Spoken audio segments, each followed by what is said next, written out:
हम आपको एक एक करके बता रहे हैं कि किन किन जगहों पर भारत के हमले के बाद से धमाके हुए। और ये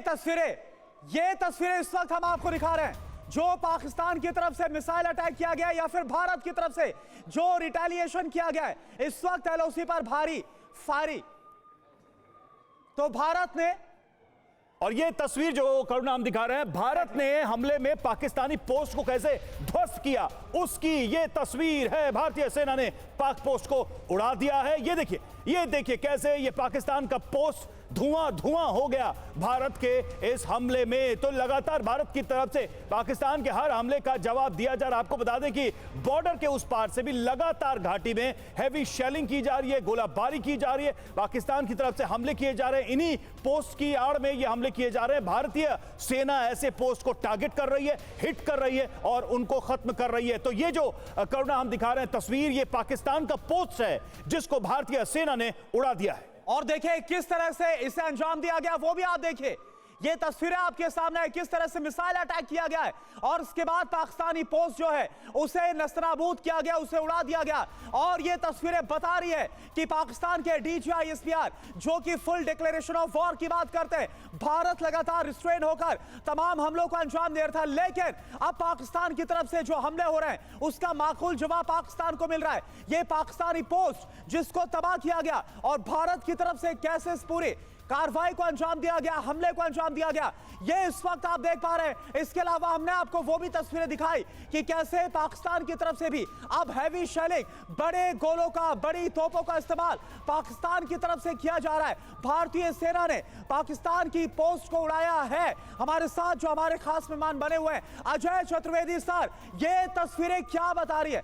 मैं आऊंगा आपके पास, लेकिन सुमित चौधरी इस पर और क्या डिटेल्स है आपके पास? देखिए कर्नल, हम बता दें कि पाकिस्तान के खिलाफ भारत लगातार कार्रवाई कर रहा है। एलओसी के इलाकों में और जम्मू के इलाकों में कैसी कार्रवाई के दौरान पाकिस्तान की पोस्ट को उड़ाया गया है। हमने तस्वीरें अपने दर्शकों को दिखाई जिसमें कैसे पाकिस्तान की फोर्सेज खासतौर पर जिन पोस्टों का इस्तेमाल कर रही थी हम पर रिटालिएट करने के लिए, एलओसी सीज़फायर वॉयलेशंस के लिए, ऐसी एक पोस्ट को टारगेट किया गया। खास बात यह भी कि पाकिस्तान की इन्हीं पोस्टों से लगातार न सिर्फ स्मॉल आर्म्स फायर बल्कि आर्टिलरी फायर भी किए जा रहे थे। लेकिन रेसिप्रोकल जवाब देते हुए भारत ने इन पोस्ट पर अटैक किए हैं। और ये तस्वीरें हम अपने दर्शकों को दिखा रहे हैं कि कैसे ये पूरी की पूरी पोस्ट पाकिस्तान की तबाह कर दी गई। ये जम्मू रीजन की तस्वीरें बताई जा रही हैं जिसके अंदर ये जो पोस्ट है इसको पूरी तरीके से बर्बाद कर दिया गया। करुणा बिल्कुल। और सुमित, क्या ये भी बता सकते हैं कि ऐसे पोस्ट से किस तरह की फायरिंग की जा रही है? मतलब क्या ये हैवी आर्टिलरी का यूज कर रहे हैं इन पोस्ट से और भारत ने जिनको टारगेट किया है लगातार? देखिए दो चीजें हैं, पाकिस्तान की पोस्ट और लॉन्च पैड्स। आपको पता है कि पाकिस्तान की पोस्ट अक्सर लॉन्च पैड्स को एक शील्ड देती है, एक तरीके का शील्ड देती है। हमने सामा सेक्टर के बारे में भी खबरें देखी थी कि कैसे बीएसएफ ने 7 आतंकियों को मार गिराया था जो ऐसे ही एक पोस्ट के पास से इन्फिल्ट्रेट करने की कोशिश कर रहे थे। और ऐसे ही अब दोबारा से जम्मू रीजन की ये तस्वीरें बताई जा रही है जिसमें एक पोस्ट को ना सिर्फ टारगेट किया बल्कि लॉन्च पैड भी वहां मौजूद थे जिसको टारगेट किया। और ये इसीलिए किया गया क्योंकि पाकिस्तान की पोस्टों से ना सिर्फ स्मॉल आर्म्स बल्कि आर्टिलरी फायर आ रहा था और उसके जवाब में भारत ने ये जवाबी कार्रवाई पाकिस्तान के खिलाफ की है। अच्छा सुमित, क्या कुछ और कंफर्मेशन आ रही है? पाकिस्तान की पोस्ट जो तबाह की गई, क्या उसकी लोकेशन होगी? और क्योंकि ये तस्वीर हम देख पा रहे हैं जहां पर हमें नजर आ रहा है कि कई मिसाइल से एक साथ फायर की गई। देखिए ये लोकेशन जो है जम्मू रीजन की एलओसी की बताई जा रही है। और मैं आपको बार बार बता रहा हूँ कि ना सिर्फ पाकिस्तान यहाँ से आपके इलाके के अंदर यानी भारत के एलओसी के इलाकों में सिविलियन एरियाज को आर्टिलरी से फायर कर रहा था बल्कि जो ड्रोन अटैक्स किए गए थे आपने वो भी कहा जा रहा है यहीं पर कुछ लॉन्च पैड से जहाँ से वो अटैक्स को इनिशिएट किया गया था। और इन मल्टीपल रीजन के चलते इन अटैक्स को इनिशिएट किया गया और ये जवाबी कार्रवाई है। मैं इसलिए बार बार कह रहा हूँ क्योंकि जवाबी कार्रवाई से क्योंकि इन्हीं पोस्टों से भारत के सिविलियन इलाकों को टारगेट किया गया था। और कल रात यानी करीबन 2 बार ऐसा देखा गया कि इन्हीं से ड्रोन से अटैक करने की कोशिश भी की गई। बिल्कुल सुमित, जैसा कि बता रहे हैं आपकी बहुत ही अपने आप में महत्वपूर्ण बात है ये। एक तरफ तो ऐसे पोस्ट का इस्तेमाल आर्टिलरी के लिए, हैवी शेलिंग के लिए किया जा रहा है, वहीं दूसरी तरफ इन्फिल्ट्रेट कराने के लिए एक लॉन्च पैड की तरह भी इसका इस्तेमाल किया जा रहा है। और सबसे बड़ी बात यह है कि जो बताया सुमित ने कि जो ड्रोन्स है करुणा, उनका भी शायद यहीं से इस्तेमाल करने की कोशिश की जा रही है। बिल्कुल। और अजय चतुर्वेदी सर, ये तस्वीर हम दिखा रहे हैं, पाकिस्तानी पोस्ट को तबाह किया गया, हैवी शेलिंग भारत की तरफ से भी की गई है सर। मैंने जैसे पहले आपको बताया था कि हमको अभी तक पहले आप खबर जो सुना रहे थे कि जो उन्होंने हमारी तरफ डैमेज किया, लेकिन जो आर्टिलरी का जो ड्वेल्स होते हैं उसमें एक सिस्टम होता है जिसको बोलते हैं साउंड रेंजिंग, जिससे हम उसकी कोऑर्डिनेट पता कर लेते हैं कहाँ से आया है और उस पोस्ट को डिस्ट्रॉय कर दिया। पोस्ट को डिस्ट्रॉय करने का मतलब होता है कि जो पोस्ट ही नहीं गई, उससे निकलने वाली फायरिंग गई, उसके आसपास के लोग गए जो वहां से इन्फिल्ट्रेशन की कोशिश कर रहे हैं।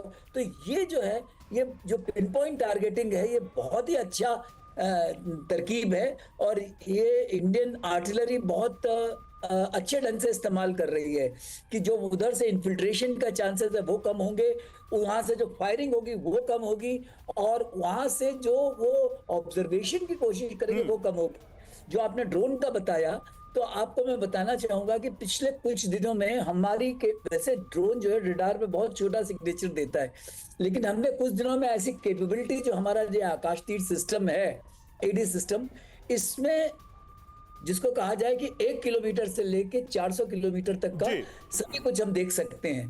तो ये सिस्टम बहुत ही रोबस्ट है और इससे उनके जो ड्रोन के अटैक बिल्कुल अजय सर, सक्सेसफुल नहीं हो पा रहे। रोक रहा हूं थोड़ा सा, माफ कीजिएगा, रोक रहा हूं। सुमित भी हमारे साथ एक बार फिर से अब स्टूडियो मौजूद है। सुमित, मैं चाहूंगा कि आप बिग वॉल पर आइए, क्योंकि इंफॉर्मेशन वॉल पर ये तस्वीरें जो भारत की तरफ से मेजर रिटेलिएशन किया गया, हैवी रिटेलिएशन, ये तस्वीर थोड़ा आप बताइए। ये कई जो मिसाइल प्रोजेक्शंस हम यहां पर देख पा रहे हैं। देखिए, बिल्कुल सबसे खास बात यह कि पाकिस्तान की तरफ से आपको याद होगा ना सिर्फ ये स्मॉल आर्म से फायर किया गया था, बल्कि आर्टिलरी, ये देखिए क्लोज पिक्चर्स और आप देख लीजिए, यहीं से ड्रोन अटैक्स किए जा रहे थे। और ये आर्टिलरी फायर इसीलिए किया जा रहा था कि जब आप आर्टी फायर करेंगे उसी के बीच में आप लो फ्लाइंग ऑब्जेक्ट यानी ड्रोन्स अपने इन्फिल्ट्रेट करा सकते हैं भारतीय सीमाओं में। और एक और बड़ा कारण इसका था कि कई आतंकी देखा थे घुसपैठ करने के लिए रूट्स बना रहे थे इन इलाकों को। हमने सांबा सेक्टर में कल भी अपने दर्शकों को बताया था, 7 आतंकी बीएसएफ ने मार गिराए थे सांबा सेक्टर के अंदर। और इन इलाकों का इस्तेमाल एलओसी के इलाकों का, जम्मू कश्मीर के जम्मू रीजन का इसीलिए पाकिस्तान करता क्योंकि ये घने जंगलों वाला इलाका होता है और अक्सर पोस्टों से इन्फिल्ट्रेट कर ये आतंकी भारत में घुसपैठ करते हैं। और इसी आप कह सकते हैं कि प्रिवेंटिव एक्शंस इसलिए भी लिए गए क्योंकि पाकिस्तान इन इलाकों का इस्तेमाल सीधे तौर पर अपने आतंकवादी गतिविधियों के लिए भी करना कर रहा था। तो मतलब सुमित, जो आप बात कह रहे हैं उसका मतलब तो ये हुआ कि इन पोस्ट के जरिए एक इंटरनल डिस्टर्बेंस भी पैदा करने की लगातार कोशिश की जा रही है, ताकि कहीं ना कहीं भारत घाटी के अंदर या सीमा के इस तरफ उलझ जाए उनकी सेना या हमारे बीएसएफ। बिल्कुल, और देखिए ये सिर्फ भारतीय पोस्टों पर अटैक नहीं कर रहे थे, ये सिविलियन एरियाज पर भी अटैक कर रहे थे। हमने देखा जम्मू के अंदर, राजौरी के अंदर, पुंछ के अंदर कैसे पाकिस्तान की जो सीज फायर थी उसने सीधे तौर पर सिविलियन एरियाज को टारगेट किया, बिल्डिंग्स को टारगेट किया, उनके घरों को टारगेट किया। तो ये एक्शंस भारत को लेना पड़ा और ये इसलिए भी जरूरी है क्योंकि इन्हीं पोस्टों से लगातार ये आतंकवादी गतिविधियों को भी चला रहे थे। हमारे साथ आलोक सहाय सर भी जुड़े हुए हैं। आलोक सर, आप कुछ कहना चाह रहे हैं इस पूरे जो भारत की जो प्रिएम्प्टिव एक्शंस हैं इन पोस्ट को लेकर? आलोक सर जी, मैं बताना चाहूंगा कि जो अभी आरटी से जो अब लड़ाई शुरू हुई है, आरटी गन्स जो हैं वो भारत ने कुछ ही साल पहले विश्व का सर्वोत्तम आरटी गन डेवलप करके इंडक्ट किया था इंडियन आर्मी में। ये जो है हमारा सिविल और डीआरडीओ दोनों के कोऑपरेशन से हुआ था। भारत फोर्ज और टाटा एडवांस सिस्टम्स के कोऑपरेशन से डीआरडीओ ने इसको बनाया था। इसके विश्व में इसकी सबसे लंबी आरटी रेंज है 48 किलोमीटर्स। ये बोफोर्स से कहीं ज्यादा घातक है, एक्यूरेट है और उससे ज्यादा इसकी रेंज है। तो आरटी गन की लड़ाई में भारत निश्चित रूप से काफी भारी पड़ेगा। जी हाँ, लेकिन एक बात बताइए आलोक साहब सर, अभी आपने बोला था कि भारत ने, अगर अभी तक की बात करें, जो एंगेज किया गया है वो मिसाइल को एंगेज किया गया, ड्रोन्स को एंगेज किया गया, फाइटर जेट को एंगेज किया गया। ये तमाम जो खबरें पाकिस्तान की तरफ से भी सामने आई, कैसे जो डॉग फाइट है वो हो रही है अलग अलग इलाकों में। लेकिन अब ये जो खबर आ रही कि हैवी आर्टिलरी गन्स को एंगेज करना, क्या है सर ये सिचुएशन, आप कैसे बता पाएंगे? जी, हेवी आर्टिलरी गन्स को इंगेज करने का 2 मकसद होता है। एक तो ज्यादा से ज्यादा उनके जो पोस्ट हैं उनको क्षति पहुंचाना, उनको ध्वस्त करना,